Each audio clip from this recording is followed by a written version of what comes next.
You think he's ignoring you. You think he doesn't notice. But what if I told you his soul already felt something, long before his conscious mind did?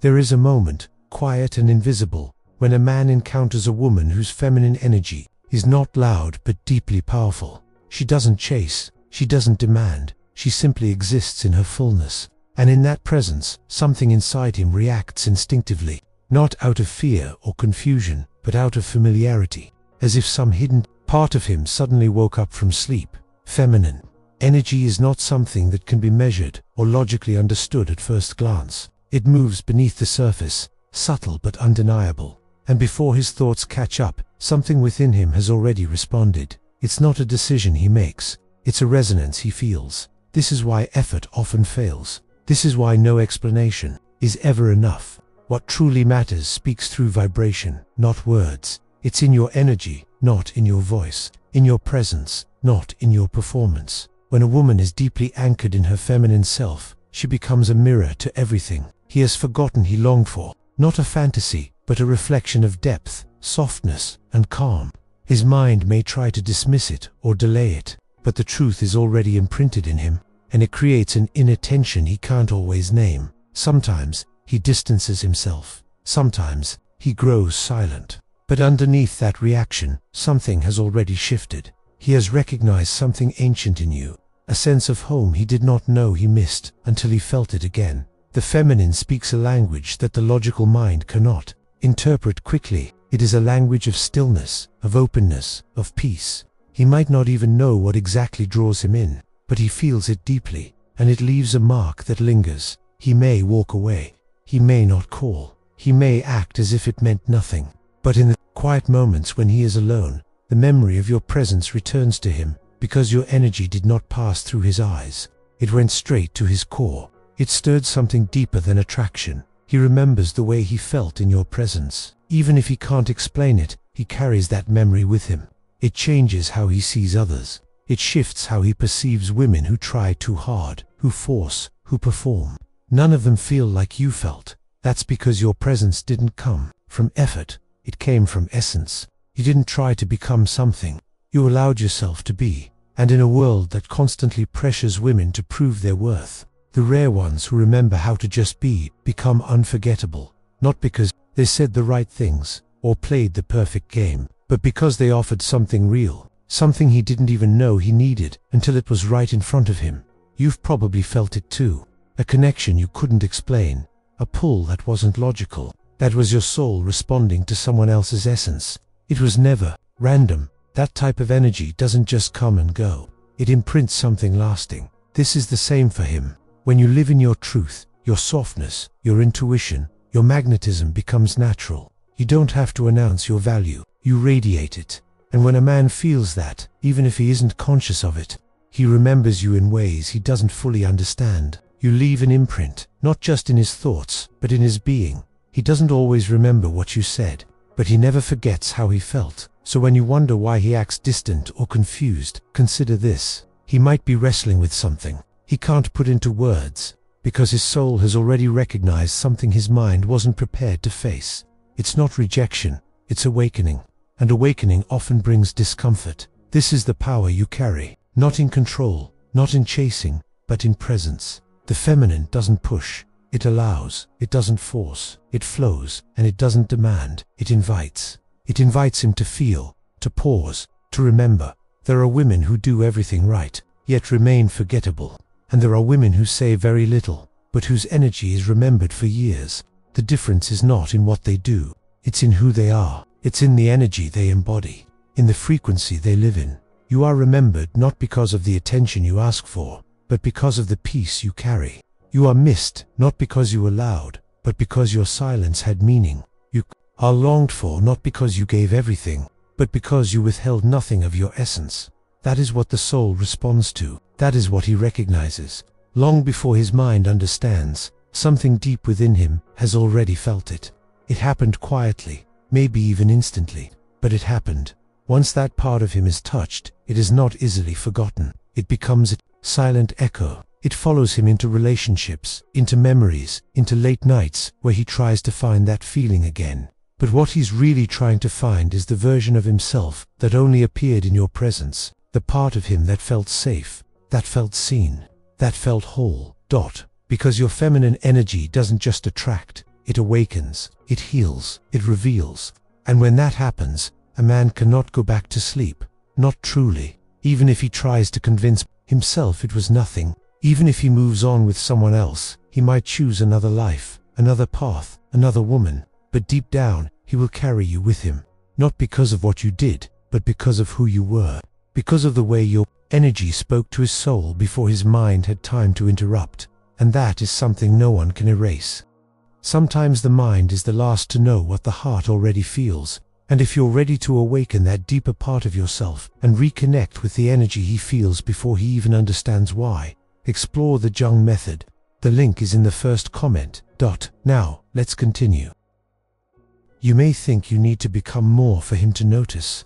You may believe you have to prove your value, show him you're worth it, or remind him what he's missing. But that's not how this works. Because the truth is, he already felt you, long before he could name it.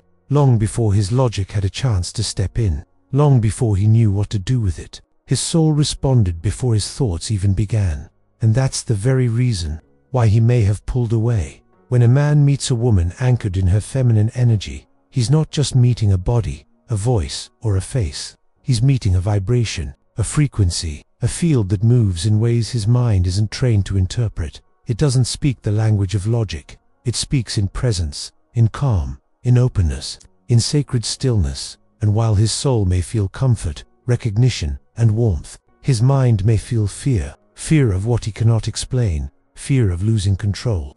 Fear of being seen too clearly. Because you didn't just make him feel loved, you made him feel transparent. And most people aren't ready for that kind of mirror. You didn't ask questions, yet he felt exposed. You didn't demand answers, yet he felt vulnerable. You didn't push him, yet he felt pulled. That's the paradox of feminine energy. It doesn't grab, it invites. It doesn't chase, it waits. It doesn't shout, it whispers into the deepest parts of a man's being. And that whisper can be more disruptive than any noise. That disruption isn't bad, it's beautiful. But it's intense. And intensity scares those who aren't rooted. It pushes against walls they built long ago. Walls of logic, walls of control, walls of survival. So instead of leaning in, many step back. Not because they didn't feel it, but because they felt too much. So he may run, he may disappear, he may choose someone else. Not because she's better, not because she's more lovable, but because she's safer. Because she doesn't awaken the depth you do.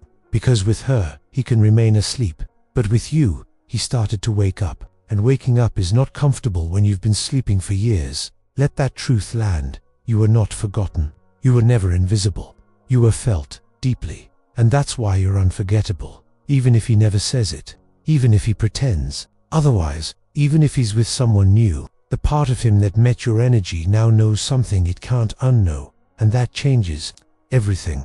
All men will act on that knowing. Some will bury it. Some will deny it. Some will call it a phase, a moment, a mystery they've left behind. But in their stillest moments, it will rise. In their quietest hours, it will speak. Not through memory, but through longing, through comparison, through absence. Because once a soul has touched something real, counterfeit becomes obvious. He may not know what he's searching for, but he'll feel when it's not you. He'll feel the difference between noise and nourishment. Between being entertained and being moved. Between being distracted and being seen. That is your imprint, not your image, not your voice, but your essence. What he felt in your presence. What was awakened by your stillness. What became undeniable in your quiet truth. And that's what makes you powerful. But here's where many women fall into pain. They believe they must stay available for the men who aren't ready. They dim their light so it's less blinding. They pull back their truth to avoid being too much.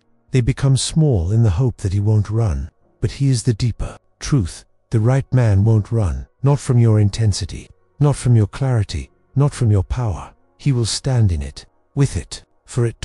And until he arrives, your only task is to remain in your center, to not abandon yourself, to not chase what walked away, to not silence the very parts of you that made your energy unforgettable. Because your energy is sacred. It doesn't need to shout to be heard. It doesn't need to prove to be valuable. It doesn't need to perform to be chosen. It simply is. And that is-ness is magnetic. But we've been taught otherwise. We've been told to please, to impress, to win. We've been told to become who he wants, to shapeshift for acceptance, to sacrifice authenticity for validation. And in that distortion, we forget who we are.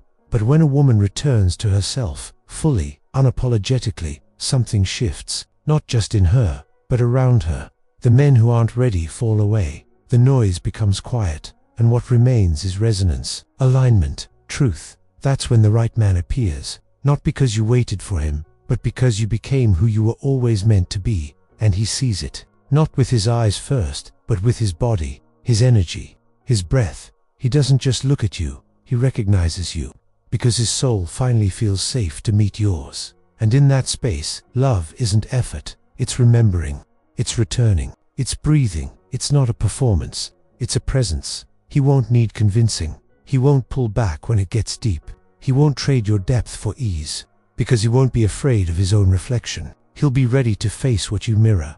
And in that readiness, something extraordinary happens. You stop wondering. You stop questioning your worth. You stop asking why it didn't work with the ones who came before. Because now it's clear, you weren't too much. You were asking for more. You were never meant to be temporary. You were never meant to be tolerated. You were meant to be a turning point, a sacred interruption, a quiet revolution inside his soul. And even if it takes years, the man who is meant to meet you at that depth will arrive, because he, too, was becoming. He, too, was walking through fire. He, too, was peeling off layers of who he wasn't so he could remember who he is. And when he arrives, you won't need to shrink. You won't need to hide your softness. You won't need to explain your intuition. He'll feel it. He'll honor it. He'll thank you for not giving up on yourself, because your presence will be what his soul always craved. So until then, let go of the ones who couldn't stay. Release the ones who ran. Bless the ones who weren't ready. And bless yourself for continuing to rise, for refusing to go numb, for choosing wholeness over chasing, for trusting that what's real cannot be missed, because your energy is not noise. It's a signal, a call, a beacon, and the one who is meant to hear it is already on the way. You are not here to be explained. You are here to be experienced. And the ones who are ready won't need a map. They'll know, just like he knew, before his mind had the words. His soul had already felt you. And that is something no distance, no silence, no time can erase.